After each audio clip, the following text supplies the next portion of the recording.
today we were gonna make that recipe and that recipe, and obviously, yes, that one, the main ingredient, and that soup. So we're gonna make 3 recipes out from 1 can of sardines. So let's go!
So today we were gonna make 3 recipes out from these ingredients.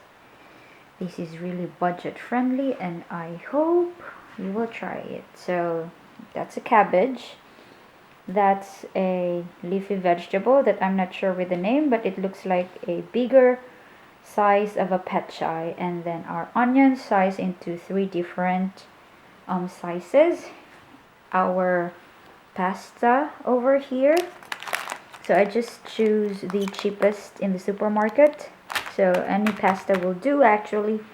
And then our sardines, this brand is from Philippines, but I think this is made for Japan because they have the name iwashi. That's the Japanese name for sardines, but I think it's a Filipino brand. If it's not, then tell me, because I've seen Ligo also in the Philippines. So anyway, let's go!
for finishing the video, and if you want more videos from this channel, please do subscribe and hit that bell and everything, dang dang dang dang. And if you're not yet part of the small fam that I'm trying to make, join the button. Yes, and videos, but other interesting videos over there. Thank you so much, and see you to our next video.